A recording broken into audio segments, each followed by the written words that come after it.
Hello friends, मैं सूर्यकांत महंत आप लोग सभी को स्वागत करता हूं मेरा यूट्यूब चैनल सेफ्टी नॉलेज में। और आज का जो हमारा डिस्कशन टॉपिक है ये है इंसिडेंट और एक्सीडेंट को कितना श्रेणी में बांटा गया है और कौन सा इंसिडेंट कौन सा एक्सीडेंट को हम लोग कौन सा श्रेणी में ले सकते हैं। तो इस वीडियो में इसके बारे में मैं आपको विस्तार रूप से बताने वाला हूं। अगर ये वीडियो आपको अच्छा लगे तो जो लोग मेरा चैनल पे नए हैं वो लोग मेरा चैनल को सब्सक्राइब करने ना भूलिएगा और बेल आइकन को जरूर एक्टिव कीजिएगा, क्योंकि फर्दर जो मैं एचएससी रिलेटेड वीडियो आपको दिखाने वाला हूं ये आप तक आसानी से पहुंच पाए। तो चलिए अभी सीधा चलते हैं टॉपिक के ऊपर। तो पिछले वीडियो में आपको मैं बताया था कि एक्सीडेंट और इंसिडेंट में बेसिकली क्या डिफरेंस है। तो इस वीडियो में अभी मैं आपको बताने वाला हूं कि ये जो इंसिडेंट और एक्सीडेंट है इसको कितना श्रेणी में बांटा गया है और कौन सा एक्सीडेंट कौन सा इंसिडेंट को हम लोग कौन सा श्रेणी में ले सकते हैं। तो अभी कुल मिला के ये जो इंसिडेंट और एक्सीडेंट है इसको 6 श्रेणी में बांटा गया है। तो ये जो 6 श्रेणी में बांटा गया है ये आपका इंडस्ट्रियल और कंस्ट्रक्शन सेक्टर के लिए एप्लीकेबल है। तो हमको पहले से आपको हम बताना चाहते हैं, पहला हो गया नियर मिस, दूसरा हो गया फर्स्ट एड केस, तीसरा हो गया MTC, M for medical, T for treatment, C for case.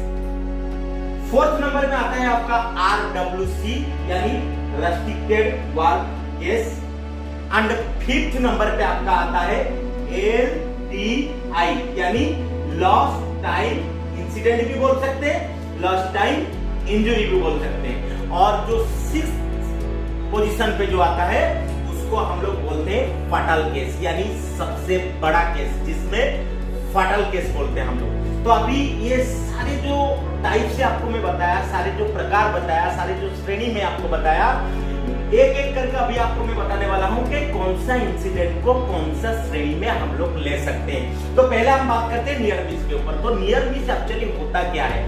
Near miss एक इंसिडेंट है जिसमें कोई प्रॉपर्टी डैमेज नहीं होता है या कोई ह्यूमन इंजरी नहीं हो सकता है। तो अगर ऐसा कुछ इंसिडेंट साइट पे घट जाता है जिससे कोई ह्यूमन इंजरी हो सकता था या प्रॉपर्टी डैमेज हो सकता था लेकिन नहीं हुआ, तो ऐसा केस को हम लोग नियर मिस केस में कंसीडर करते हैं। तो आपको एग्जांपल देके मैं आपको बता रहा हूं आपको। मान लीजिए हम लोग एक स्ट्रक्चरल मेंबर को क्रेन से लिफ्ट कर रहे हैं। तो लिफ्ट कर रहे हैं तो स्ट्रक्चरल मेंबर किसी भी वजह से, मान लीजिए आपका रिगिंग एक्सेसरीज फेल्योर हुआ या किसी भी वजह से वो ड्रॉप हो गया यानी गिर गया लिफ्टिंग के दौरान, तो उसको हम लोग क्या करेंगे? अगर वो गिर जाने के बाद किसी व्यक्ति को या किसी आदमी को या कोई भी वर्कर को यानी कोई भी ह्यूमन इंजरी उसमें से अगर हमारा कुछ नहीं होता है या कोई प्रॉपर्टी डैमेज भी अगर नहीं होता है यानी कोई सामान का भी नुकसान नहीं होता है, तो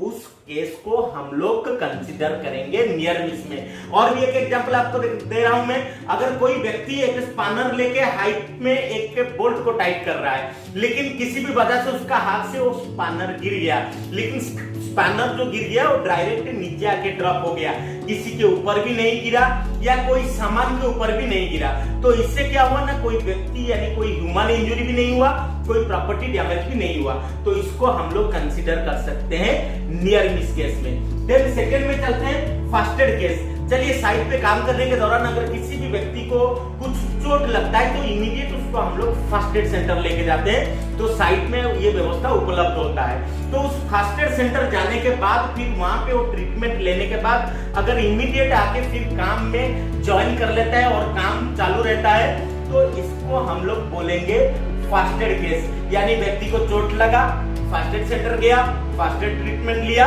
फिर वो आके फिर से काम को रिज्यूम किया यानी काम में आके ज्वाइन कर लिया, तो इसको हम लोग बोलेंगे फर्स्ट एड केस। देन हम बात करेंगे अभी MTC का।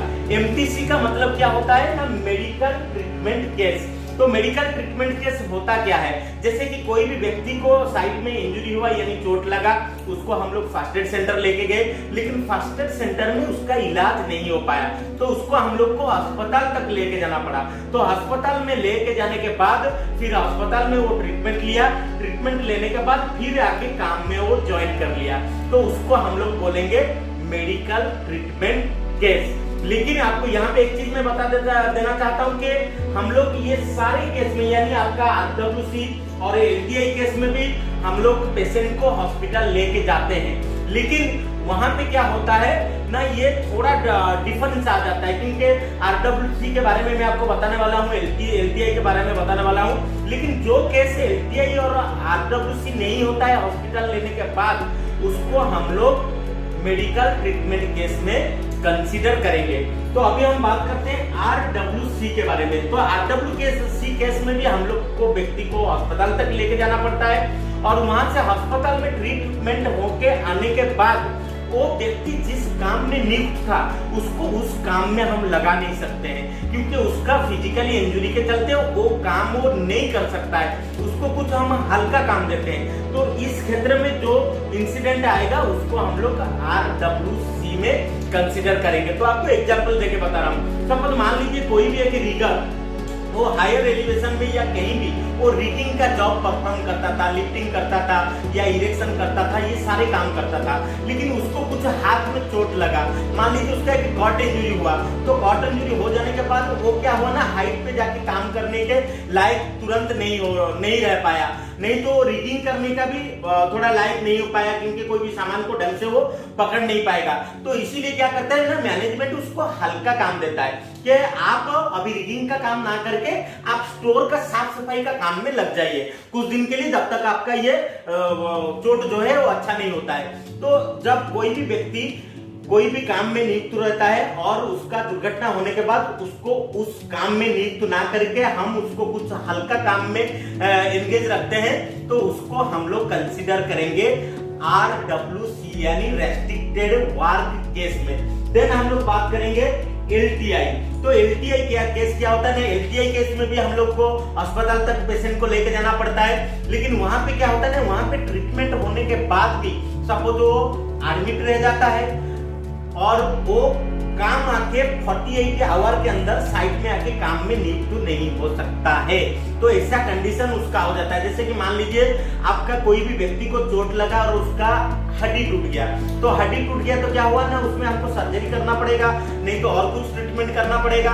तो उसमें वो व्यक्ति क्या होता है ना, 48 आवर के अंदर साइट में आके काम में रीजॉइन करने लायक नहीं रहता है। तो ऐसा जो केस होता है इसको हम लोग कंसीडर करेंगे LTI केस में। तो LTI केस जो होता है, LTI केस होने से आपका ये सेफ मैन आवर के ऊपर अफेक्टेड करता है। तो लास्ट केस हो गया क्या, फाटल केस। तो फाटल केस के ऊपर आपको मैं बताना चाहता हूं, जो फाटल केस है ये एक्चुअली सबसे लास्ट केस है इंडस्ट्री और कंस्ट्रक्शन सेक्टर में। फाटल मतलब डेथ केस, कोई भी दुर्घटना के वजह से कोई भी व्यक्ति का अगर मृत्यु हो गया तो उसको हम लोग कंसीडर करते हैं फाटल केस में, फाटल एक्सीडेंट करके उसको हम लोग बोलते हैं। तो ये लास्ट एक्सीडेंट है। तो अगर आप ये जो सारे चीजें आपको कैटेगरी में बताया, मेरे को ये फीलिंग्स होता है कि आपको पूरा क्लैरिटी ये सारे चीज के ऊपर आ गया होगा।